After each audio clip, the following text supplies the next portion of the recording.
আপনার বানানো পেঁয়াজুই হবে ইফতার টেবিলের বেস্ট আইটেম।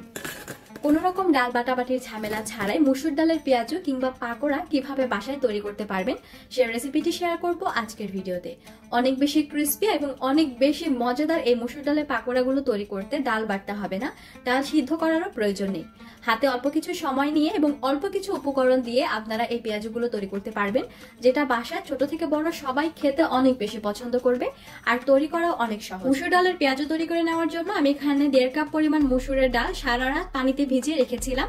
আর এই পেঁয়াজুটা তৈরি করতে যেহেতু আমরা ডাল বাটবো না, তার জন্য সারা রাত ভিজিয়ে রাখতে হবে। এবার এখানে 1 কাপ পরিমাণ পেঁয়াজ কুচি, স্বাদ মতো কাঁচা মরিচ কুচি, এরপর এখানে দিয়ে দিচ্ছি স্বাদ মতো লবণ। আমি এখানে 1/2 চা চামচ পরিমাণ লবণ দিয়েছি। দিয়ে দিচ্ছি 1/2 চা চামচ পরিমাণ হলুদের গুঁড়ো, ধনিয়ার গুঁড়ো দিয়ে দিচ্ছি 1/4 চা চামচ পরিমাণ, মাংসের মশলা দিয়ে দিচ্ছি 1/2 চা চামচ পরিমাণ, ভাজা জিরার গুঁড়ো 1/4 চা চামচ পরিমাণ, সেই সাথে চটপটির মশলা 1/2 চা চামচ পরিমাণ। এবার এখানে 1 চিমটি পরিমাণ টেস্টিং সল্ট দিয়ে দিচ্ছি 1/2 চা চামচ পরিমাণ আদা রসুন জিরা বাটা। এবার আমি হাত দিয়ে খুব ভালোভাবে মেখে নিব। আমি এখানে যে কয়েকটা উপকরণ ব্যবহার করেছি, যদি প্রত্যেকটা উপকরণ দিয়ে আজকের রেসিপিটি বাসায় ট্রাই করেন তাহলে এটা হবে আপনার বানানো বেস্ট একটি পাকোড়া, কারণ এটা খেতে অনেক মজার হয়। এবার আমি ভালোভাবে মেখে নেওয়ার পর সারা রাত ভিজিয়ে রাখা ডালগুলোকে এর মধ্যে দিয়ে দিলাম পানি ছড়িয়ে। খুব ভালোভাবে পানি ছড়িয়ে দিতে হবে। এই পাকোড়াটি তৈরি করার সময় অবশ্যই আপনারা সারা রাত ডাল পানিতে ভিজিয়ে রাখবেন। খুব ভালোভাবে হাত দিয়ে ডলে ডলে কিছুটা সময় এভাবে করে মেখে নেওয়ার পর এবার এর মধ্যে দিয়ে দিব বেসন। আমি এখানে 4 টেবিল চামচ পরিমাণ বেসন ব্যবহার করছি। আমি এখানে ঘরে তৈরি বেসন ব্যবহার করেছি। এবার এর মধ্যে দিয়ে দিচ্ছি 4 টেবিল চামচ পরিমাণ কর্নফ্লাওয়ার। যদি হাতের কাছে কর্নফ্লাওয়ার না থাকে সেই ক্ষেত্রে চালের গুঁড়ো ব্যবহার করতে পারেন, আর চালের গুঁড়ো যদি না থাকে সেক্ষেত্রে ময়দা ব্যবহার করতে পারেন। পেঁয়াজুর এই মিশ্রণের মধ্যে কিন্তু কোনোভাবে পানি দেওয়া যাবে না, এতে করে কিন্তু পেঁয়াজগুলো মুচমুচে হবে না। আর মিশিয়ে নেওয়ার সময় যদি আপনাদের কাছে পেঁয়াজুর ডোটা এরকম আঠালো মনে না হয় সেক্ষেত্রে আরো কিছুটা বেসন অথবা কর্নফ্লাওয়ার ব্যবহার করতে পারেন। আমি যে উপকরণ দিয়ে তৈরি করছি, যদি প্রত্যেকটা উপকরণ দিয়ে তৈরি করেন তাহলে আপনারা বেস্ট একটি রেজাল্ট পাবেন। হাতে নিয়ে যখন এভাবে করে পেঁয়াজুর একটি শেপ দেওয়া যাবে তখনই বুঝতে হবে আমাদের পেঁয়াজুর মিশ্রণটা তৈরি হয়ে গেছে। ভাজার জন্য চুলার উপর একটি ফ্রাই প্যানের মধ্যে পর্যাপ্ত পরিমাণ তেল দিয়ে দিচ্ছি। তেলটা যখন ভালোভাবে গরম হয়ে যাবে তখন এর মধ্যে একে একে পেঁয়াজগুলো দিয়ে দিতে হবে। যতটা সম্ভব একটু পাতলা করে দিতে হবে, এতে করে খেতে অনেক বেশি ক্রিস্পি হবে এবং অনেক বেশি মজা লাগবে। একে একে গরম তেলের মধ্যে পেঁয়াজগুলো দিয়ে দিচ্ছি। আর ডোটা কিন্তু অবশ্যই একটু আঠালো করে তৈরি করতে হবে, আর দেওয়ার সঙ্গে সঙ্গে নাড়াচাড়া করা যাবে না।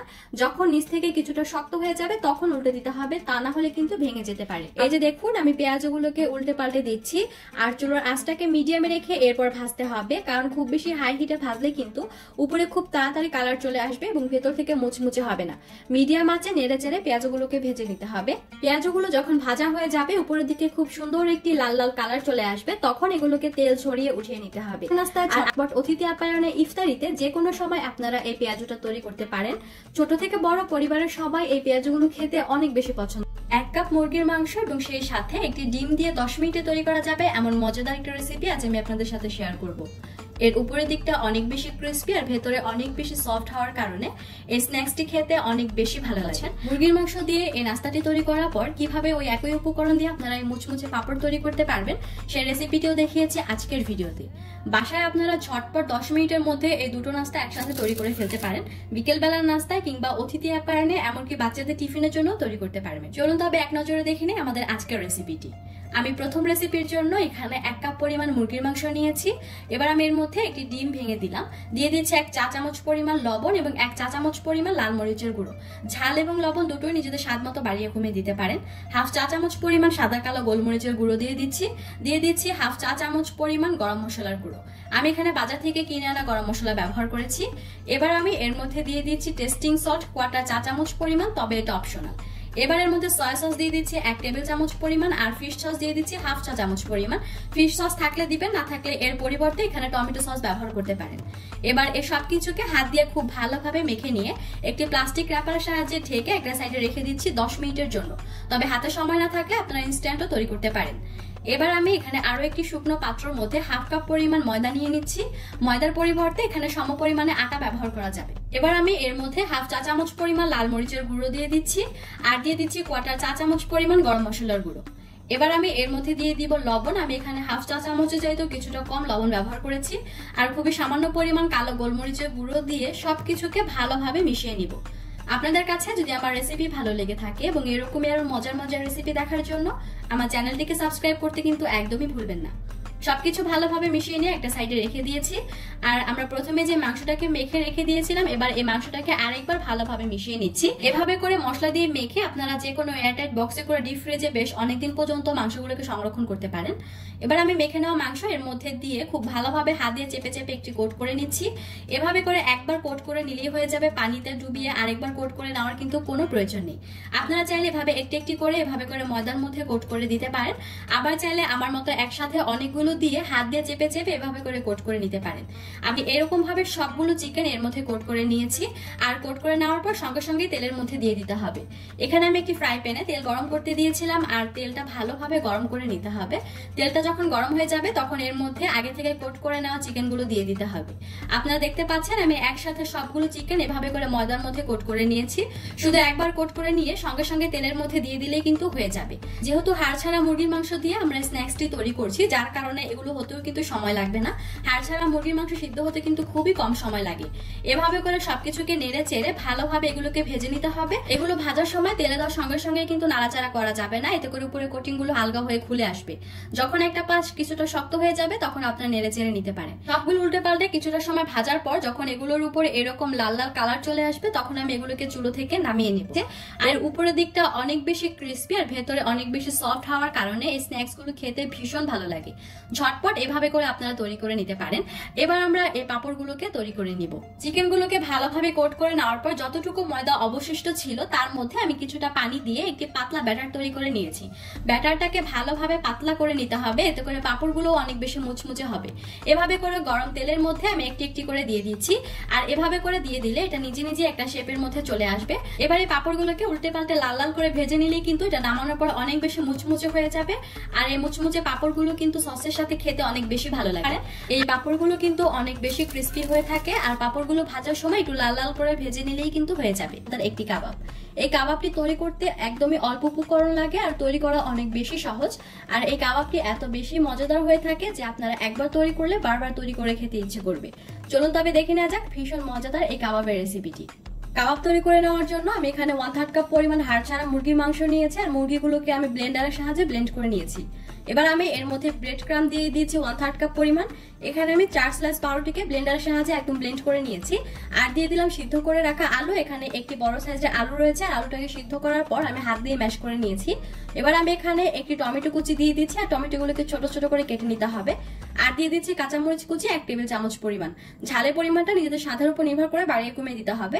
আর দিয়ে দিচ্ছি 1/3 কাপ পরিমাণ পেঁয়াজ কুচি। এই সবকিছুই কিন্তু খুব ভালোভাবে কুচি করে দিতে হবে। দিয়ে দিচ্ছি পুদিনা পাতা কুচি, চাইলে এর পরিবর্তে ধনিয়া পাতা কুচিও দেওয়া যাবে।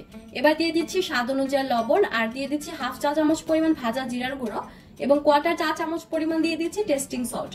এবার আমি এর মধ্যে দিয়ে দিব লাল মরিচের গুঁড়ো। এখানে আমি 1/2 চা চামচ পরিমাণ নিয়েছি। এবার আমি দিয়ে দিচ্ছি এখানে রেডিমেড মাংসের মশলা। এখানে আমি 1 চা চামচ পরিমাণ নিয়েছি, চাইলে এর পরিবর্তে গরম মশলার গুঁড়ো ব্যবহার করতে পারেন।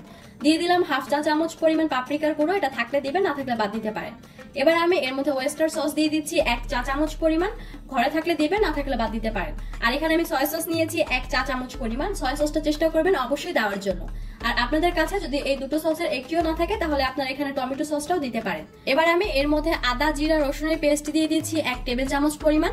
সবকিছু আমি একত্রে ব্লেন্ডারে ব্লেন্ড করে নিয়েছি। এরপর ওখান থেকে আমি এখানে 1 টেবিল চামচ পরিমাণ নিয়েছি। এবার আমি সবকিছুকে খুব ভালোভাবে মিশিয়ে একটা সাইডে রেখে দিচ্ছি। এবার কাবাবগুলোকে ভেজে নেওয়ার জন্য আমি এখানে শাসলিকের কাঠি নিয়েছি, আর এই শাসলিকের কাঠিগুলোকে কিন্তু অবশ্যই ভিজিয়ে রাখতে হবে। এবার আমি সামান্য পরিমাণ কাবাবের মিশ্রণটা নিয়ে এই শাসলিকের কাঠির মধ্যে হাত দিয়ে খুব ভালোভাবে লাগিয়ে নিচ্ছি যাতে করে খুলে না যায়। আপনাদের হাতের কাছে যদি শাসলিকের কাঠি না থাকে তাহলে আপনারা চাইলে এভাবেও ভেজে খেতে পারেন, সেটাও কিন্তু অনেক বেশি মজাদার হয়ে থাকে। এবার আমি খুব ভালোভাবে এটাকে লাগিয়ে নিচ্ছি, আর একই রকম ভাবে সবগুলো কাবাবই আমি তৈরি করে নিচ্ছি। আপনাদের কাছে যদি আমার আজকের এই সহজ রেসিপিটি ভালো লেগে থাকে তাহলে আমার চ্যানেলটি সাবস্ক্রাইব করার অনুরোধ রইল। খুব ভালোভাবে আমি সবগুলো কাবাব তৈরি করে নিয়েছি। আপনারা চাইলে কাবাবগুলোকে এই অবস্থাতে অল্প তেলে ভেজে নিতে পারেন, সেটা খেতেও কিন্তু বেশ ভালো লাগবে। আমি কাবাবগুলোকে আরেকটু আকর্ষণীয় করে নেওয়ার জন্য আমি এখানে 2 রঙের ব্রেড ক্রাম্ব নিয়েছি, আর এই ব্রেড ক্রাম্বগুলোকে আমি বাসাতেই তৈরি করে নিয়েছি। এবার এই 2 রঙের ব্রেড ক্রাম্ব দিয়ে আমি খুব ভালোভাবে একসাথে মিশিয়ে নিচ্ছি। মিশিয়ে নেওয়ার পর এবার আমি একটা সাইডে রেখে দিচ্ছি। এবার আমি এখানে আরেকটি পাত্রের মধ্যে একটি রুমের স্বাভাবিক তাপমাত্রার ডিম ভেঙে নিচ্ছি। এবার এই ডিমটাকে খুব ভালোভাবে একটি কাঁটা চামচের সাহায্যে ফেটিয়ে আমি একটা সাইডে রেখে দিচ্ছি। এবার আমি প্রথমে যে কাবাবগুলোকে তৈরি করে রেখেছিলাম সেই কাবাবগুলোকে প্রথমে এই ময়দার মধ্যে খুব ভালোভাবে কোট করে নিচ্ছি। আর এই ময়দার মধ্যে চাইলে আপনারা কিছুটা লবণ এবং গোলমরিচের গুঁড়ো মিশিয়ে নিতে পারেন, তবে আমি এখানে শুধু ময়দাটাই নিয়েছি। ময়দার মধ্যে খুব ভালোভাবে কোট করে নেওয়ার পর এবার এগুলোকে ডিমের মধ্যে খুব ভালোভাবে কোট করে নিতে হবে। আমার বাটিটা যেহেতু একটু ছোট হয়ে গিয়েছে এর জন্য কোট করতে একটু অসুবিধা হচ্ছিল।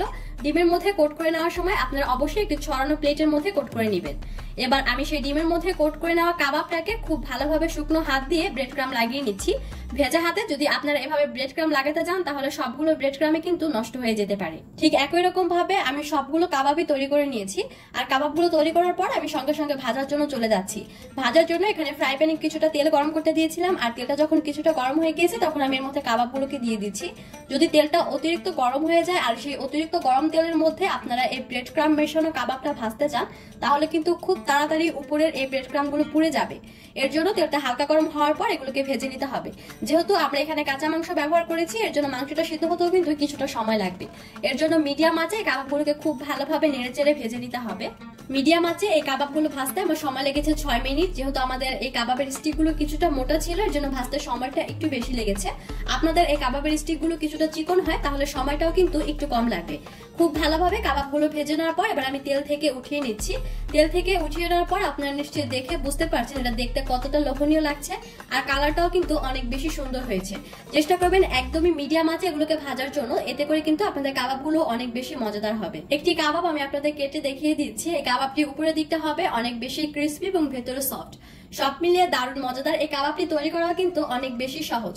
শুধুমাত্র একটি কাঁচা আলু এবং একটি ডিম দিয়ে খুবই সহজ এবং খুবই মজার একটি স্ন্যাক্স আইটেম তৈরি করে দেখাবো, যেটা বিকেলের নাস্তায়, বাচ্চাদের টিফিনে, ইফতারিতে, এমনকি ঝটপট অতিথি আপ্যায়নে আপনারা তৈরি করতে পারবেন। খেতে খুবই মজার, অনেক বেশি ক্রিস্পি, সেই সাথে তৈরি করতে খুবই অল্প উপকরণ লাগবে। নাস্তাটি তৈরি করে নেওয়ার জন্য আমি ডিম সিদ্ধ করে নিয়েছি, আর এখানে আমি আগে থেকে একটি আলু খোসা ছাড়িয়ে নিয়েছি। এখানে বেশ বড় সাইজের একটি আলু গ্রেটারের সাহায্যে একদম মিহিভাবে কুচি করে নিয়েছি। আলুগুলো কেটে নেওয়ার পর আমি পানি দিয়ে একবার ধুয়ে নিব যাতে করে আলুগুলো কালো হয়ে না যায়। আর এভাবে করে একবার ধুয়ে নিলে আলুর মধ্যকার কষটাও চলে যাবে, এতে করে আলুটা আর কালো হবে না এবং আঠালো ভাবটাও অনেকটাই কমে যাবে। এভাবে করে একবার ধুয়ে নেওয়ার পর হাত দিয়ে ভালোভাবে চিপে আলুর মধ্য থেকে এক্সট্রা পানিটাকে বের করে দিতে হবে। পানিটাকে ভালোভাবে ঝরিয়ে নিলে নাস্তাটা তৈরি করে নেওয়ার সময় আলুর মধ্য থেকে আর পানিটা বেশি বের হবে না। এভাবে করে আমি সবগুলো আলু ভালোভাবে একবার ধুয়ে পানি চিপে নিয়েছি। আর যে ডিমটা আমরা সিদ্ধ করেছিলাম সেই ডিমটাকে আমরা একটি চাকুর সাহায্যে 4টি ভাগে ভাগ করে নিচ্ছি। যতটুকু পরিমাণে নাস্তা তৈরি করতে চান সেই অনুযায়ী প্রত্যেকটা উপকরণ এখানে বাড়িয়ে অথবা কমিয়ে দিতে হবে। এবার আমি এর মধ্যে মাঝারি সাইজের 4টি পেঁয়াজ কুচি করে দিয়েছি আর দিয়ে দিচ্ছি স্বাদ মতো কাঁচামরিচ কুচি। ঝালের পরিমাণটা নিজেদের স্বাদের উপর নির্ভর করে বাড়িয়ে কমিয়ে দিতে হবে। এবার এর মধ্যে হাফ চা চামচ পরিমাণ আদা রসুন বাটা দিয়ে দিলাম। দিয়ে দিচ্ছি হাফ চা চামচ পরিমাণ লবণ এবং লাল মরিচের গুঁড়ো। এবার এর মধ্যে কোয়ার্টার চা চামচ পরিমাণ ভাজা জিরার গুঁড়ো এবং কোয়ার্টার চা চামচ পরিমাণ চটপটির মশলা দিয়েছি। এটা দিলে টেস্ট অনেক অংশে বেড়ে যায়। এবার এর মধ্যে খুবই সামান্য পরিমাণ টেস্টিং সল্ট দিয়েছি। এবার দিয়ে দিচ্ছি 3 টেবিল চামচ পরিমাণ ময়দা এবং 3 টেবিল চামচ পরিমাণ কর্নফ্লাওয়ার। চাইলে সম পরিমাণে এখানে চালের গুঁড়ো অথবা বেসন ব্যবহার করতে পারেন, তবে কর্নফ্লাওয়ার ব্যবহার করলে এই নাস্তাটা অনেক বেশি ক্রিস্পি হবে। এবার আমি খুব ভালোভাবে মেখে নিচ্ছি। মেখে নেওয়ার সময় প্রথম দিকে অনেক বেশি ড্রাই মনে হলেও এর মধ্যে কোনো প্রকার পানি দেওয়া যাবে না। পানি দিলে কিন্তু এটা অনেক বেশি নরম হয়ে যাবে। মেখে নেওয়ার সময় এরকম শক্ত মনে হলেও আস্তে আস্তে কিন্তু এটা বেশ অনেক নরম হয়ে যাবে, যেহেতু আমরা আলুর সাথে অনেক ধরনের মশলা, লবণ ব্যবহার করেছি বিশেষ করে, যার জন্য আলুর মধ্যে থেকে কিন্তু পানি বের হবে। এই যে দেখুন আমি খুব ভালোভাবে মেখে নিয়েছি আর এই পর্যায়ে কিন্তু বেশ নরম হয়ে গেছে। আমি কিন্তু এর মধ্যে কোনো প্রকার পানি দেইনি। নাস্তাগুলো তৈরি করে নেওয়ার জন্য আলুর মিশ্রণটা আমাদের তৈরি হয়ে গেছে। এবার আমি হাতে কিছুটা তেল মেখে নিয়েছি। এভাবে কিছুটা আলুর মিশ্রণ দিয়ে মাঝখানে এক টুকরো ডিম দিয়ে এভাবে করে ঢেকে লম্বা করে তৈরি করে নিতে হবে, যেভাবে আমরা ডিম আলুর চপ তৈরি করি। সবগুলো একই রকম ভাবে তৈরি করে নেওয়ার পর নাস্তাগুলো ভাজার জন্য ফ্রাই প্যানের মধ্যে পর্যাপ্ত পরিমাণ তেল দিয়ে দিলাম। তেল গরম হওয়ার পর গরম তেলে আমরা নাস্তাগুলো ভেজে নিব। এই নাস্তাটি তৈরি করতে খুবই অল্প উপকরণ লাগবে, অল্প সময় লাগবে, সেই সাথে খেতেও হয় ভীষণ মজার।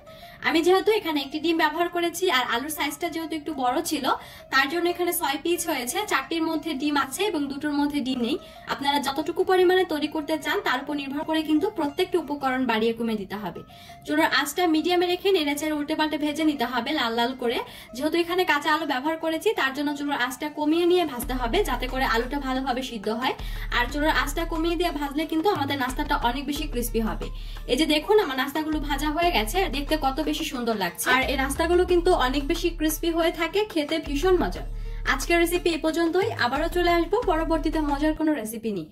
সে পর্যন্ত সবাই ভালো থাকবেন।